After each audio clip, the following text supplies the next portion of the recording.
আসসালামু আলাইকুম প্রিয় দর্শক শ্রোতা, দেশ বন্ধুদের পক্ষ থেকে সবাইকে স্বাগত জানাচ্ছি আজকের এই আলোচনায়। আজকে আলোচনা করব এমন এক ব্যক্তিকে নিয়ে, যিনি একাদর্শে একজন খেলোয়াড়, একাদর্শে একজন তিনি রাজনীতিবিদ, একাদর্শে একজন তিনি ব্যবসায়ীও বটে।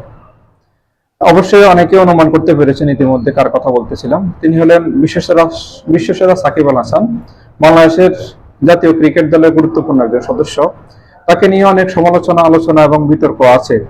তিনি কখনো কখনো দর্শকদেরকে পিটিয়েছেন, তার ভক্তদেরকে পিটিয়েছেন, কখনো কখনো তিনি শেয়ার বাজার কেলেঙ্কারির সাথে জড়িত হয়েছেন, বা কখনো কখনো তিনি জুয়ার সাথেও তিনি জড়িত হয়েছেন। এরকম অনেক বিতর্ক তার নামের সাথে আছে, বা তার নামটা যখন যেই উচ্চারণ করে বা বলে তখনই তার সামনে চোখে অনেক কিছু বেশে উঠে। সো শেষ যে বিতর্কটা তিনি জন্ম দিয়েছেন, তিনি আওয়ামী লীগের দলের সাথে যোগ দিয়েছেন এবং সেখান থেকে নমিনেশন নিয়ে তিনি এমপি হয়েছেন।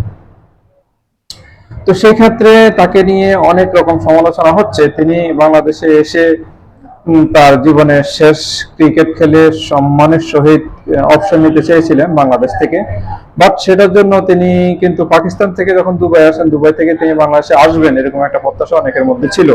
বাট তিনি কিন্তু দুবাই থেকে আর বাংলাদেশে আসেননি। তার শঙ্কা ছিল যে হয়তোবা তাকে গ্রেপ্তার করা হইতে পারে, সেই জন্য তিনি আসেননি, বা হয়তো বা কোনো যোগসূত্র তার মধ্যে ছিল, বা তিনি জানতে পেরেছেন এরকম বিষয়টা। বাট আমি বলবো তিনি আসেননি, এবং হয়তো তিনি ক্রিকেটকে আর হয়তো বা নাও খেলতে পারেন, এরকমটা হইতে পারে, বা ওনাকে জাতীয় দল থেকে সেভাবে ইয়ে করা হয়নি। বাট তার প্রত্যাশা ছিল যে তিনি সম্মানের সহিত বিদায় নেবেন বাংলাদেশের মাটি থেকে। বাট এখন কথা বলবো যে উনি যে কর্মকাণ্ডগুলোর সাথে জড়িয়েছেন, বিগত সরকারের আমলে তার বিরুদ্ধে কিন্তু কোনো ব্যবস্থা নেওয়া হয়নি। তাকে ব্যবস্থা নেওয়া হয়নি, তার একটাই মূল কারণ ছিল, সেটা হলো তিনি জাতীয় দলের একজন গুরুত্বপূর্ণ সদস্য এবং বিশ্বসেরা অলরাউন্ডার। বাট আইন কিন্তু আইনের গতিতে চলে, সে বিশ্বসেরা অলরাউন্ডার হোক আর যেই হোক না কেন। আর আজকে সবচেয়ে গুরুত্বপূর্ণ যে খবরটা, যে জন্য ভিডিওটা করলাম, সেটা হলো গত রাতের একটা নিউজ হলো যে সাকিব আল হাসানের যতগুলো ব্যাংক অ্যাকাউন্ট আছে সেটা জব্দ করা হয়েছে বা ফ্রিজ করা হয়েছে। সেটা করেছে বাংলাদেশের আর্থিক গোয়েন্দা সংস্থা, সেটা করেছে। এবং হয়তোবা তাদের কাছে সঠিক কোনো তথ্য আছে, সেই জন্য তারা এটা করেছে এবং সেটা সেভাবে চলবে। বাট সাকিবকে নিয়ে অনেক বেশি বিতর্ক বাংলাদেশে আছে, কারণ এই সাকিব আল হাসান এই নামটার সাথে আবেগ জড়িত আছে অনেকেরই। তিনি বিশ্বসেরা অলরাউন্ডার, তিনি বাংলাদেশের নাম উজ্জ্বল করছে বিশ্বের বুকে, এবং তিনি অনেক কাউন্টি ক্রিকেটও খেলেছেন। বাংলাদেশের অন্য কোনো খেলোয়াড় এতগুলো কাউন্টি প্রিমিয়ার লিগে খেলেননি।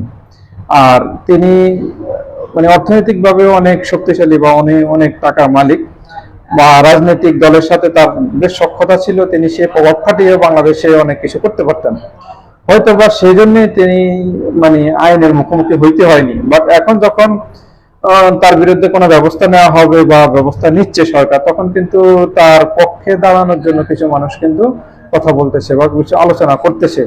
তবে আমার মতামত হলো, আমার যে মতামত সেটা হলো, আমি বলবো যে আইনের গতিতে চলবে। সে ক্রিকেটার হোক আর রাস্তার পথের মানুষ হোক, যেই হোক না কেন, সে যদি অপরাধ করে থাকে, তার যদি অপরাধের কোনো আলামত পাওয়া যায়, তাহলে সে অপরাধী, এবং সেটা তাকে বিচারের মুখোমুখি হইতেই হবে। এটাই হলো স্বাভাবিক, এবং সবচেয়ে একটা দেশের শৃঙ্খলা রক্ষার জন্য অন্তত পক্ষে এই জিনিসটা করা উচিত সরকারের।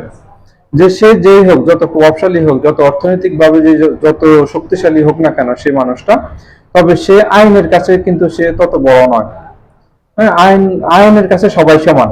সে গরিব, ধনী, বড় লোক, ছোট লোক, সামাজিক ভাবে, অর্থনৈতিক ভাবে সে কতটা সফল বা স্বাবলম্বী, সেরকম জিনিস চিন্তা না করে যে আইনের কাছে যে সে অপরাধী কিনা, সেটাই চিন্তা করা উচিত সবার।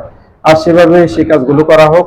এটাই হলো আমাদের প্রত্যাশা, বাংলাদেশের জন্য আইনের শাসন প্রতিষ্ঠা হয়, সেটাই আমাদের প্রত্যাশা। সবাই ভালো থাকবেন, আল্লাহ হাফেজ।